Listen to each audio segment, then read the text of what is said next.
Hello there, welcome to my YouTube channel. This is Tina from tinaheals.com, and this is a very special presentation of the meaning, the intuitive meaning behind the Osho Zen Tarot.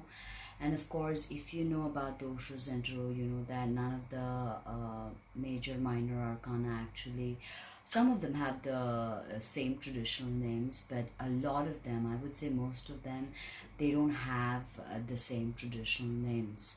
So, for instance, the Fool is the Fool, but the Magician becomes existence.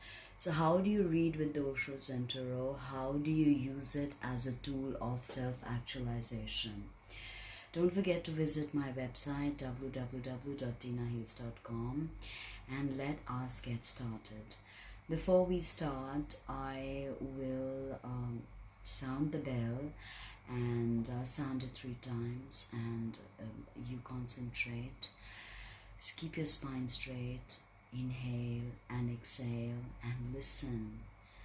Keep your eyes closed if you need to, and listen to the sound of the bell and release what needs to be released, and be open and receptive to the teachings of this absolutely sublime and metaphysical tarot deck, the Osho Zen Tarot. So let us get straight to it.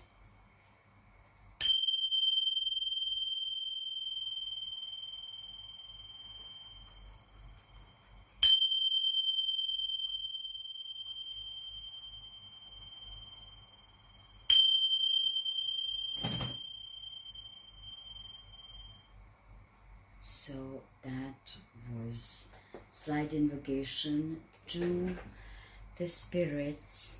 Not slight, I mean an invocation to the spirits. Now, Osho Zen Tarot starts with this card, which is the Master.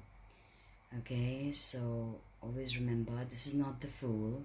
The Fool starts, this is the 0. This is an extra card that we have. 23 cards of the major arcana.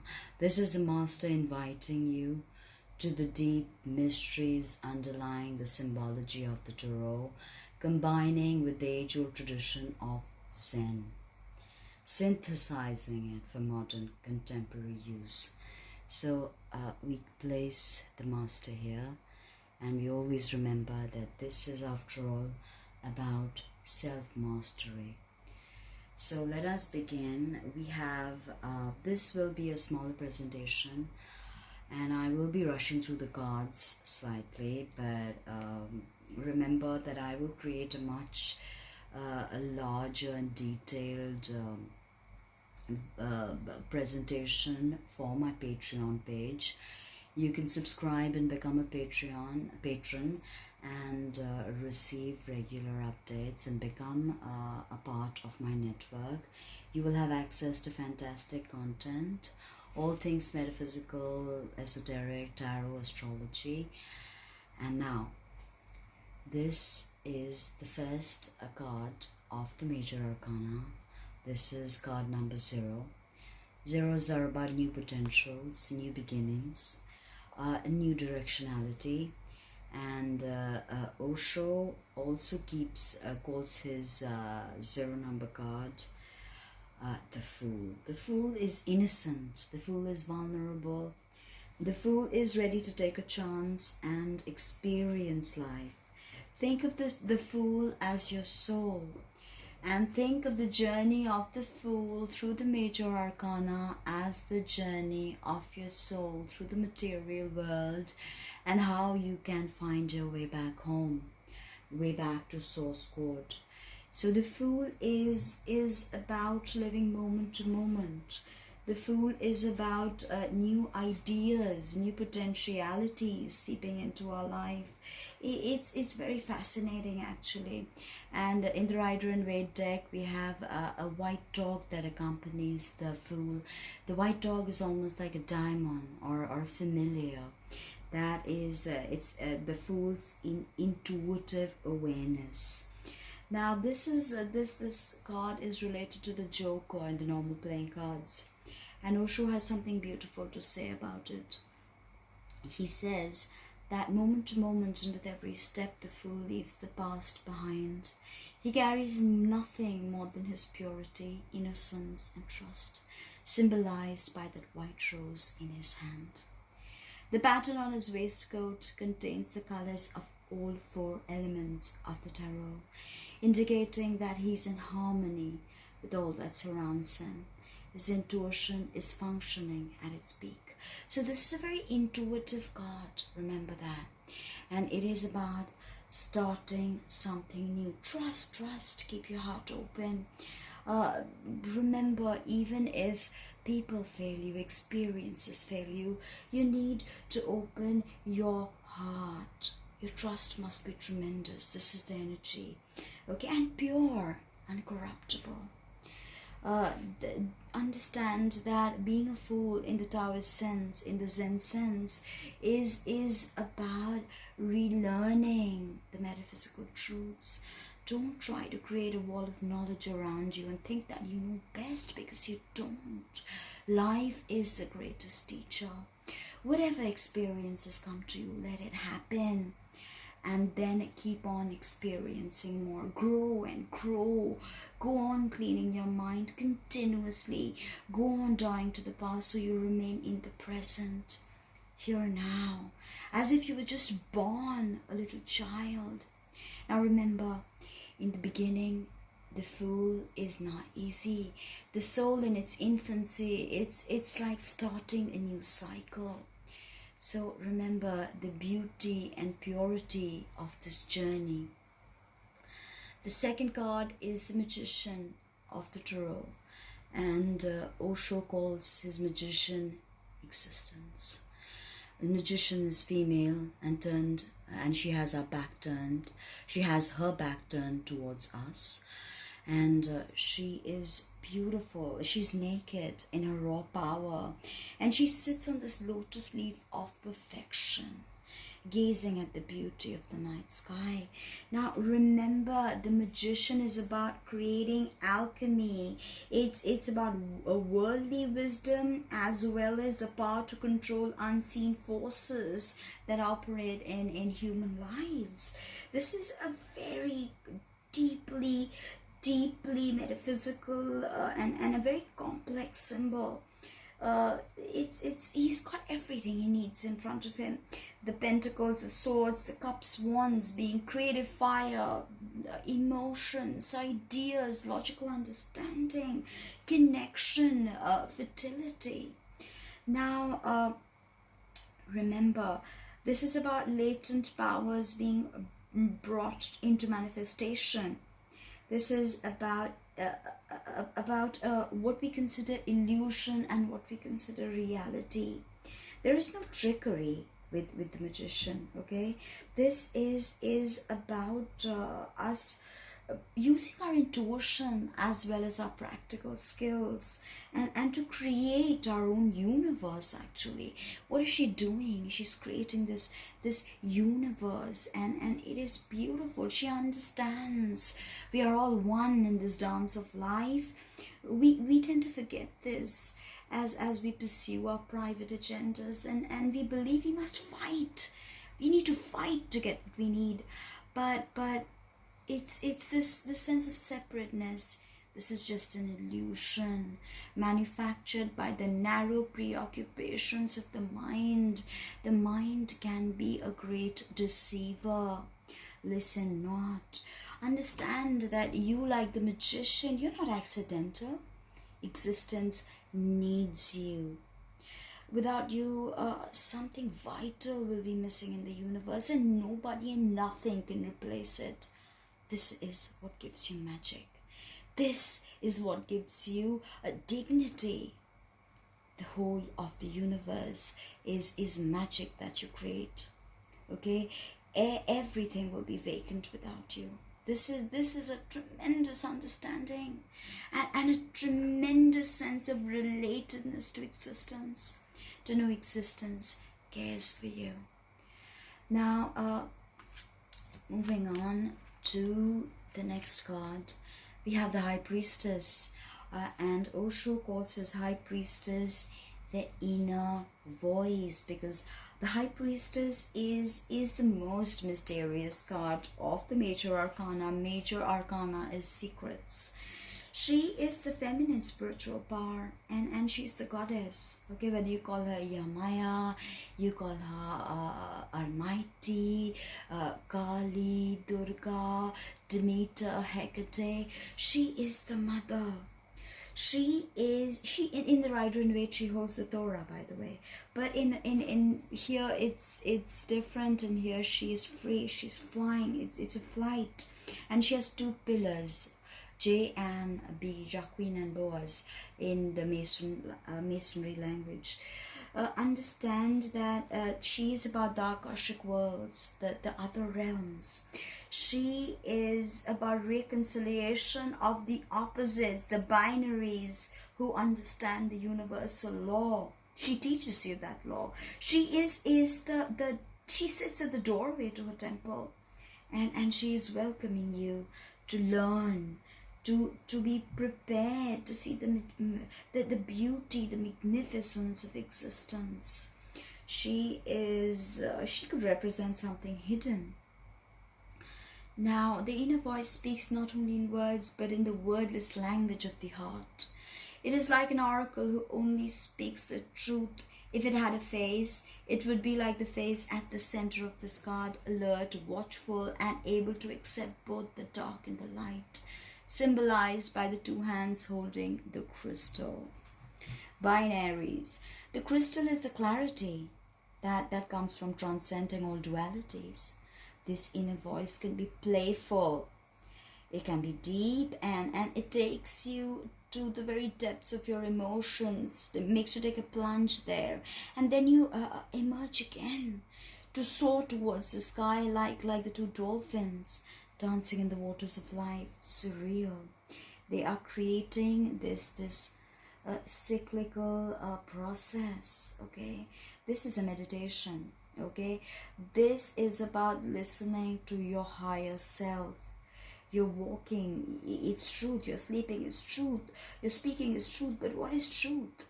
Okay, even when you're silent, remember, it is truth that remains.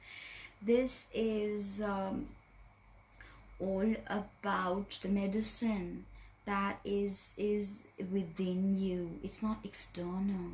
Think of the major arcana journey of the Fool as the journey of the soul. The soul has met the magician and understands all of existence. Not understands, but sees the beauty, the alchemy in the soul. And now he listens to his inner voice, and it shows him that everything is dualistic. All frequency is dualistic.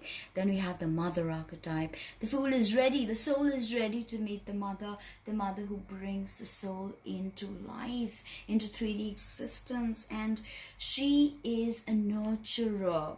She is a beautiful, creative, the matriarch incarnate. And she's symbolic of the great mother again. Okay, Lakshmi. Okay, she can be Isis. So she is that mother principle, the more material mother principle. Okay, she's about procreation, nurturing, securities, comforts of home, domestic harmony, all of that. The family unit, without which we would fail. She is powerful. She's got the zodiac behind her. She is creative. She's fertile, pregnant possibly, and she is abundant. So this is a very strong feminine energy at work, and Osho calls it creativity. What can be more creative than the womb that creates humanity, that creates all of existence? Think about that. Okay, now from the alchemy of fire and water below to the divine light entering from above, the figure in this card is literally possessed by the creative force. Really, the experience of creativity is an entry into the mysterious. Technique, expertise, and knowledge are just tools. The key is to abandon oneself to the energy that fuels the birth of all things. The energy has no form or structure, yet all forms and structures come out of it. It makes no difference what particular form your creativity takes. It can be painting, singing, dancing, planting a garden, making a meal, writing a blog. It is about being open and ready to express what needs to be expressed through you. When this pops up, express what needs to be expressed, because this true creativity, the creativity of the womb, is a union with the divine, with the mystical, with the unknowable. And this is a blessing to others. This is something you can bring when the Empress shows up, creativity. This is all about creativity. Okay, and understanding the diversity of life. But everybody can be creative in what they do. Okay, love what you do. Be meditative while you're doing it, whatsoever it be. Now we have the next card, Emperor. And the Emperor is the father. Now the Fool is ready to meet the father, and the father is structure, is guidance, it's authority. So he's clearly a figure to be reckoned with. If you see him, the Emperor with the zodiac behind him, there he has an atom in his hand, and oftentimes he's depicted as a warrior, not in this deck. But he is willing to fight for what is right, and he will protect. This is the card of Aries, by the way. So it's got that fiery energy, okay? This is a father figure who lays down the ideals, the morals, aspirations for the entire family to follow. And in a reading, this could very well be your father or a father figure kind of person. Osho decides to call his emperor the rebel. This is like Osho himself. He's so rebellious that this is all about structure. But Osho goes one step beyond it. The powerful and authoritative figure in this card is clearly the master of his own destiny. On his shoulder is an emblem of the sun, and the torch he holds in his right hand symbolizes the light of his own hard-won truth. Whether he's wealthy or poor, the rebel is really an emperor because he has broken the chains of society's repressive conditioning and opinions. So this is about courage and responsibility to deal with our truths. So this is about knowing that you have a certain power, a certain aura, a certain magnetism like the emperor. You are a rebel. Because an enlightened man, an enlightened father figure, he can't be enslaved. He can't be imprisoned. He knows his inner self, and he's not going to be enslaved. The enlightened man is the greatest stranger in the world because he does not belong to anybody. No organization confines him, no community, no society, no nation. So this is the emperor for Osho. When you are truly not to be confined by society, when you have the freedom to choose, to decide what structure, what tradition you will bring into your life. Fiery energy, going ahead. Now, the next card is the Hierophant. This is probably one of the most interesting interpretations in the Major Arcana by Osho. This is the Hierophant, the god of Taurus, which is all about tradition, knowledge, doctrine, again a masculine figure with authority, and but understand, like the rebel or the emperor's power is more physical.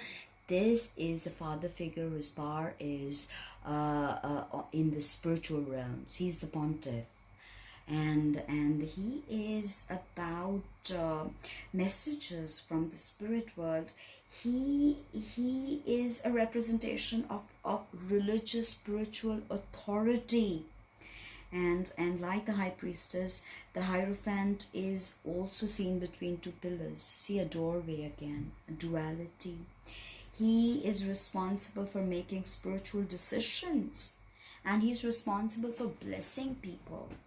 Okay, now this could sometimes mean that someone in a reading, that someone needs to choose a religion or a philosophy to guide their life. Okay, and sometimes it could also mean that you need to disentangle yourself from such an association. I think that is where Osho got his no thingness, because true mysticism is like shunyata, the void. The Buddhists use this word shunyata, and there's definitely a choice that's being presented with the Hierophant, so remember that. But this is an answer you have to take, and the Hierophant is actually linked to Centaur or Chiron, Chiron the wounded healer. So this, and I made a video on Chiron, so check that out. Tons of videos on Chiron, so check that out. This for Osho, no thingness is beautiful, because being in the gap, he says, can be disorienting and even scary. Nothing to hold on to, no sense of direction, not even a hint of what choices and possibilities might lie ahead. But it's just a state of this pure potential that existed before the universe was created. All you can do, relax into this new thingness. Fall into the silence between the words. Watch this gap between the outgoing and incoming breath. Breathe and treasure each empty moment of the experience. Because this is the shunyata. This is from, it's not nothing. It is no thing, because it is all. And like the Hierophant, it is vibrant with all possibilities. It is potential, and it's yet unmanifested. I think that's why Osho again chose no thingness. The Hierophant is kind of so deeply spiritual that much of this vibe is unmanifest, but it contains everything. In the beginning, is nature. So in the end, it's also going to be nature. So why do we have this illusion of forms and shapes? Nothingness to nothingness is the whole journey of the Hierophant. The fool now faces shunyata, the void. The next god is the Lovers, the god of Gemini. And with this, is not about love or romance only. It's about integrating polarities and oftentimes a choice. So remember that often very many decks like right away depict this with an archangel, and it's Archangel Gabriel. In front of him is Adam and Eve, and they are before the tree of eternal life and the tree of knowledge of good and evil. And this is very similar to the devil card in the Rider and Waite. If you look, it's very similar, because they're quite alike in many ways, and I'll tell you why later on as we move there. Don't think this is only about romantic love. It is about a union of opposites. It could be to people, to situations within ourselves, mind and body, spirit and matter, all of that. Okay, this is also about being discriminate when you make choices. Okay, they are symbols, but they're not of human love. They're like twin flames. Okay, remember that lovers experience conflict, and that requires them to make choices. So this is about healing a rift, definitely. And Osho calls it the Lovers. He doesn't change this name, because this is to him is love is actually a whole spectrum of relating, reaching from the earth to the sky. At the most earthly level, love is central attraction. Many of us remain stuck there. Yes, we see that, and we have all these conditionings that burdens our sexuality with all kinds of expectations and repressions. Now, sexual love can never last forever. We need to understand this, because only then can we celebrate it for what it is. Let it happen, and say your goodbye with gratitude when it's over, because that's how we mature. and we reflect upon these mirror selves, these unseen aspects of our deep self, almost like a doppelganger, okay? And the lower self and the higher self, a clash like Astra and Pollux, the Greek twins. So the lower self is sex, and it's a physical love, but the higher self is compassion. So always understand that compassion is about the love vibration, not just falling in love with one person, but feeling love for everything. Yes, sexuality is animalistic, but it definitely has the potential to grow into love. So become meditative with sex is what Osho says when you're doing this. Integrate the polarities within. And this is so beautiful because it's actually about making some critical life decisions when we are in crossroads. So think of that. Think of what that means for you. Then we will continue on. I intend to keep each video at least 30 minutes, yes, and it's already 26. So see you in the next video, where I will start with the Chariot, the god of Cancer. So don't miss this presentation. You can become my patron at patreon.com. Find me there. You can PayPal me for donations. You can learn the tarot with me. You can learn how to use the tarot as an effective meditative tool or divination tool, or you can book a reading. Visit my website www.tinaheals.com. Thank you very much. So let us end with the mantra of Manjushri Buddha. Om Arapasanadhi, Om Arapasanadhi, Om Arapasanadhi, Om Arapasanadhi, Om Arapasanadhi, Om Arapasanadhi.